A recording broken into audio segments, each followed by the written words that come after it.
Well. And we're back in the same clothes for me because we're reviewing the second movie that we saw yesterday. 2 movies in one day. Who can live at that speed?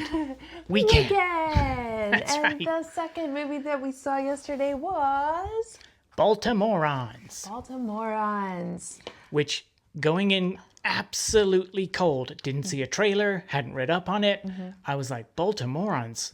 I got worried this was going to be like Dumb and Dumber for some reason. That's what I thought Baltimorons was going to be. Mm-hmm. And turns out, no. More like Sweet and Sweeter. Exactly. Well, the movie... So, let me ask you this. When the movie opens... Yes. With a suicide attempt... Oh, right. I forgot that. It does. Yes, that's kind of triggering. Did that remind you, throughout the movie too, were you reminded at all of another movie that opens with a suicide attempt? Tom Hanks, Man Called Otto. Did it? I don't know if it opened with, but that was definitely, it showed him trying to commit suicide. Repeatedly, right? Repeatedly. Yeah, well, that's not the movie I was thinking about. Oh.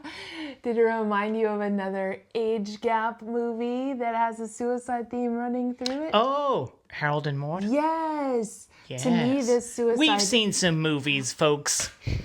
To me, this suicide opening was kind of reminiscent of just a quiet,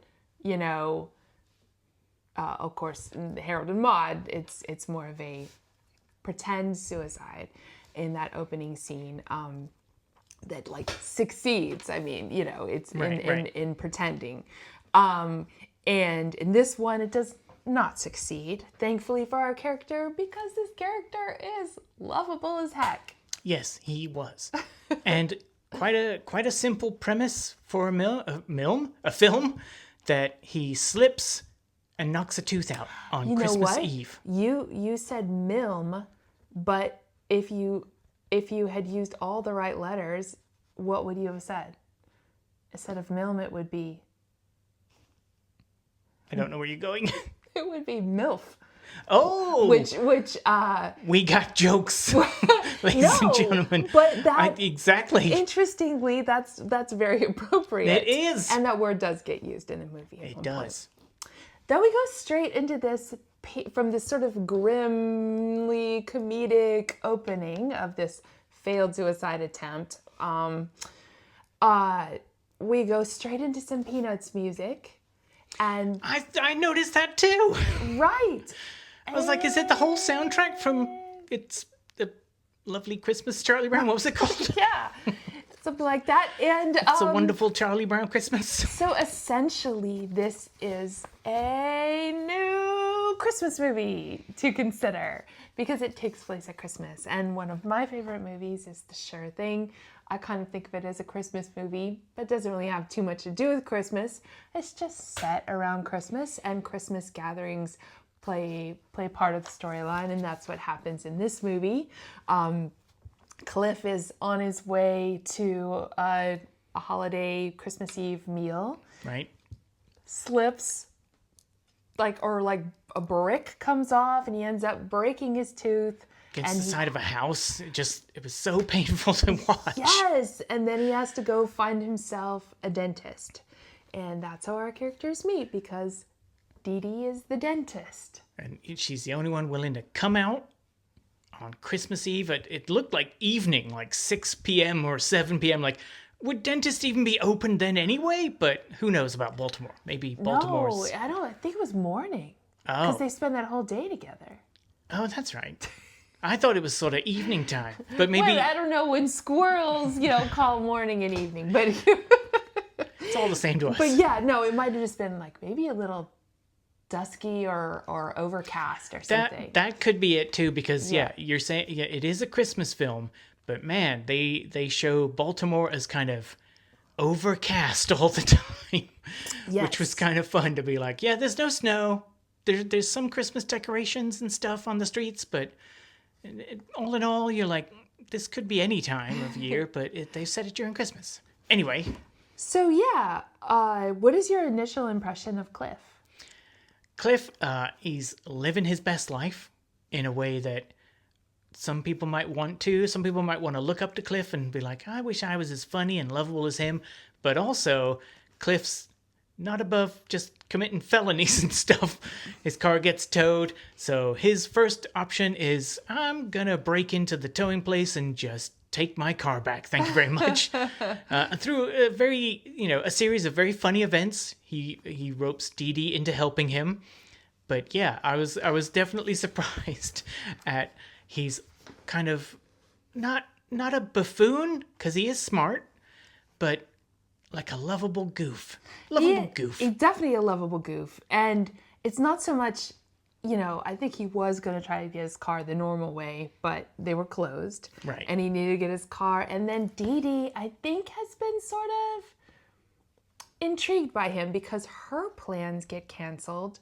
So they're both in this same spot, and both of their Christmas Eves have kind of been derailed. Yes. Her ex-husband is getting married, and is kind of her plans with her adult daughter get sidetracked. So because the daughter's got to go to this wedding reception. Right. So she thought she was going to be having a family holiday meal. He thought he was going to be having a family holiday meal that he may or may not have been excited about, because what do we learn are some of the rules in this relationship that he's in? I was thinking of a different thought, but you go ahead. Oh, well, just that he's not allowed to go do a comedy show. Right. He mentions it in past. Oh, it's a text, right? From his friend saying, like, see you at the show. See you at the show. And his fiance is like, what does that mean? And he's like, no, I promise you, I'm not doing it. Right. And I do like that it's not a classic romantic comedy like, oh, this ball and chain who's no fun. I think they have a nice approach with her, because clearly her boyfriend / fiance has been having suicide attempts. He's been in AA. Right. So was an alcoholic. He was an alcoholic, and she associates a lot of these troubles. It seems like it was linked to his love of comedy and improv. Is like those improv places seem to be linked to bars or drinking, so you kind of get the history of like, she does not want him to go down that path again. Right. But he has a lot of friends in the improv scene, and obviously he loves doing it. But yeah, it's like, you're right. I didn't get like, oh, she's the awful fiance. You can't wait for him to leave her. No, she genuinely cares about Cliff. Thank you. Yes. I kept thinking his name was Cliff Cashew Nut, and it's like, I know. Cashin. Is that making you hungry? It is. Well, yeah, and he is a bit of a nut, so I wonder if there was anything. I felt like they said his name a lot. They did. And he did too, to comedic effect. Yes. Especially when they go to, anyway, I'm skipping ahead. They go to the ex-husband's Christmas party. Yes. And I just loved, he kept saying, I'm Chris Cashin. Cliff. Thrilled to, Cliff Cashin. Thrilled to be here. Right. Now, I feel like, yes, Cliff played by Michael Strassner? Was that the name? I think so. Don't ask me. I'm terrible with names. Excellent face acting on this person. You really, I'm sure that when he was cast in this, who knows, maybe this was written for him. I don't know. But you couldn't have had a more perfect, like lovable schlump, right. huggable. Oh, sure. He was so good. Dimply, just smiley, jolly, like almost like, where did this... It's hard. We don't really get flashbacks to the part of his life when he was suicidal, Right. But he seems like he's 6 months past that, which is not that long. No. Which sort of lends itself to, was the fiance's name? Was it Patricia? Anyway, her character name. But it seems like it lends itself to, her level of worry for him. Like 6 months isn't a long time to be sober. And so right. I just appreciated the character development. Like you said, he's got a great acting face. Yes. And great acting style. just seemed so natural to him. Yes. To be who he was. Watching, I kind of scribbled down a note, like his face acting while he sees her eating the sweet potato, like casserole that he made. He's just, it's just many, many notes, like right. It was like a master class in face acting. Right. Part like, oh, she's eating it. And part, I knew she was going to eat it. It's fantastic potato casserole. So we have this kind of lovable schlub who's funny and kind of jolly and sort of unserious. And then we have this workaholic-ish, kind of serious, kind of a little bit gruff dentist, and it's almost like I don't know, Secretive Nim when they have to like bother the old owl or something like that for help. Like, she's just so unjolly, but then somewhere in the process, she can't quite, circumstances where, he needs a ride, she gives him a ride. Then she notices he's not having any luck getting his car back. Next thing you know, she's calling him and she's in cahoots with him. Next thing you know, they're just having a great day together. And I do think in the writing they made sure they put a little something in there, which was that the girlfriend said, all the food's gone, so all he's getting is tooth fixed. They made sure to put a little something in to let you know this is not an ideal relationship. So you know, this is not an ideal relationship. And now we can relax and watch these two like have a great day together. And I think like the Harold and Maude vibes really hit for me when there's this point where they're like, it's evening at this point, and she just says like, come on, to him at one point. And that's where the tables were turned. Dee Dee's kind of come to life so much, and they finally get to a point where they are going to the comedy show. And that was like a really great scene and sequence, I guess, of the segment of the movie. And like, 'cause big things happen there. And especially showing that, he's talked about improv and his love of that. And then you get to see the actor kind of go into nervous mode. Like, it felt like he's only ever done improv drunk or with some sort of few alcoholic drinks in him. They come out and say that. Yeah. That this was, and you don't realize that. Right. And right it's away. like to see him suddenly switch to nervous when he's such a good improviser and he's having such a great day. And it's like, the tables are turned and Dee Dee has to like kind of talk him into it, saying, what's the worst that could happen? Right. And I did like the line, plenty. Plenty could happen.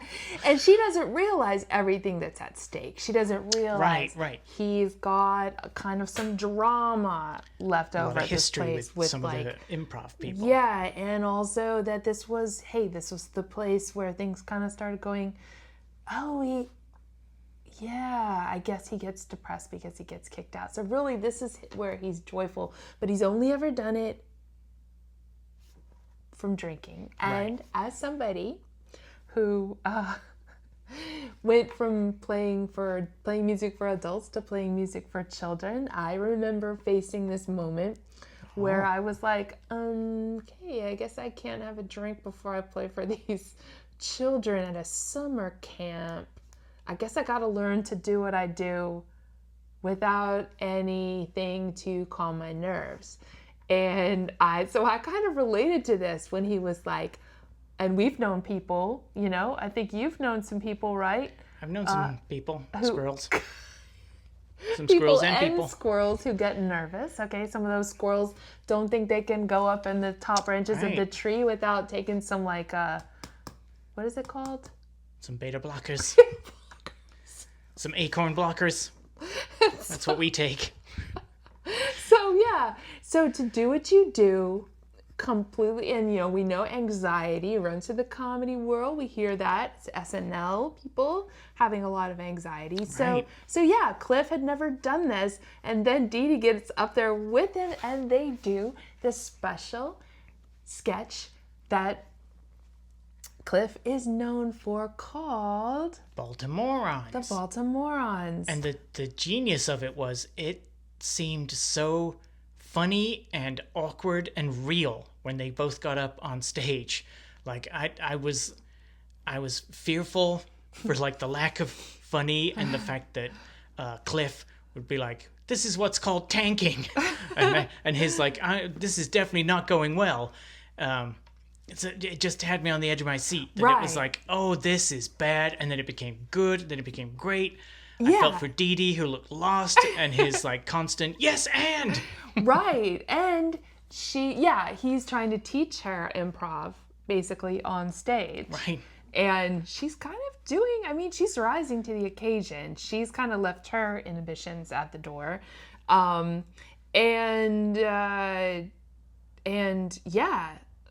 in that moment, the movie's called The Baltimorons. This sketch is called The Baltimorons. This is this thing that's so important to him is being on stage. And I'm just trying to guess like why the movie's called The Baltimorons. I think that's like, worth. Now I'm sitting here like, what was Code 3? We also reviewed Code 3. I'm like, why was it called Code 3? Did they ever talk about? No, because they were just the ambulance was Medic 42, and then it would be like the dispatcher never said Code 3. I don't think we're gonna have to find out what Code 3 means, and so yeah, But anyway, that's a different movie. But why would this movie be called The Baltimorons? Well, maybe because they're in Baltimore and they're being kind of silly and stupid throughout the movie, and in a lovable way. It could get exhausting real quick watching a film of like goofing about, doing the things they do. But I think the two main actors are so personable. It never gets old. It never gets like, oh, this wouldn't happen. It's like, no, I kind of believe that you could have this adventure during the day, anywhere really. Yeah, and The Baltimorons is a good title because in doing that sketch, he got kind of saved, Right. Like he realized he could move forward in his life. Obviously, he didn't want to be a real estate whatever he was studying to be. Yeah. And so he's realizing like, oh, I can be this person where I thrive, in comedy. He's obviously trying to do comedy all day with everyone, and he thrives in comedy. And as for Dee Dee, like, we find out that she's been left by her husband, and she became a grandmother, like all the same year, not that long ago, and she's feeling kind of lost, like I don't even know who I am anymore. Now, I don't know. I think this was great escapism for her to get to spend an evening with someone younger. Right. It does turn romantic. And, I was a little surprised that her daughter was as much of a stick in the mud kind of vibes as she was. Yes. Like, I kind of felt like the daughter, sure, I think I would expect my kids to be a little like, huh? If I showed up with someone like about their age, at a Christmas family event, but that they'd never heard of this person before, they might be a little suspicious too. But still, which would be real. But again, the character of Cliff is so personable. I think even stick in the mud would warm up to him very quickly, and I'm not sure she did. I'm not sure the daughter did. Yeah. The granddaughter certainly loved him. The granddaughter loved him, and he definitely seems like someone who would be good with kids. But look, also she said like, hey, don't have kids with somebody because you never get rid of them or whatever. and if you have to break up with them, and in a way that's perfect for Cliff. He wants to be a comedy performer. He doesn't really want to go down like a traditional route, he realizes.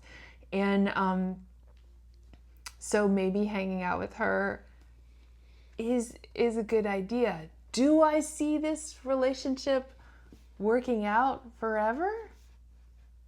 Probably not. I don't know. Does it need to? They were going to have fun while they're doing it. And getting to know each other. I kind of picture more adventures and then maybe just drifting apart. I don't know. I kind of felt like when he was like, "Ooh, I like your place," and then the next morning she thought he was gone, and then he comes in and he's like, "So I was thinking I could make pancakes. Do you have like flour and water and milk and something like this?" And she's like, "You have to go." I was thinking like, she may have just got adopted somebody by accident, right? But I think she did need this breath of comedy. Now, this day has resulted in her maybe being on video camera, bolt cutting a gate in a... Possibly recorded doing a felony. In a tow lot, she gets a DUI. You know, this isn't necessarily her finest day when it comes to like on paper, like legally or whatever. It was an adventure. But I feel like it's the most alive, and she seems to be aging backwards, and she's yes-anding him the whole day. Right. And then she's able to do it on stage too. And anyway, I like kind of left with the thought, one of the thoughts I had was, is life improv? Ooh. You know, is life just say yes. Improv? You know, improv. We're all just day. Winging it. Yeah, and you can be as charming and creative and witty as you can, or you can bomb on stage. Right. And you get one go around, so might as well be personable and fun with it. We can at least try. Right. Yeah. So you might as well steal your pearlescent Cadillac back.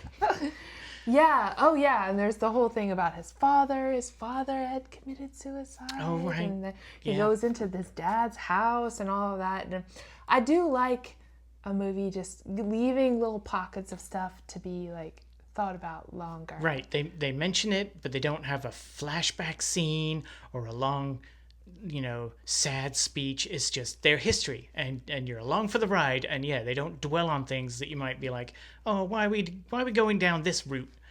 No, they don't do that, and I appreciated that. Yeah, I mean, for me, this is like, I'd probably give this a whole sheet cake. Ooh. With maybe something crunchy stuck in there that's gonna hurt my tooth.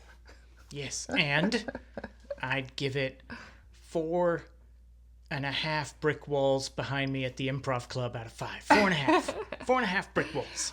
Baltimorons, you should check it out. It's a neat movie, and it might be a nice one to have on at Christmas time if you just want some Christmassy vibes and a witty, charming, memorable, offbeat little love story. Like this. So much better. When Harry Met Sally. Even Planes, Trains, and Automobiles. That's kind of an adventure Thanksgiving film. It's it's definitely in with that kind of canon. Like it's in good company. Yes, and so much better. Like obviously on a whole different level than all the holiday schlock that the Hallmark is putting out. Yeah, sorry Hallmark. Sorry Hallmark, but I don't need to see another Christmas cookie baker fall in love with a handsome doctor. Sorry. This was great. Baltimorons.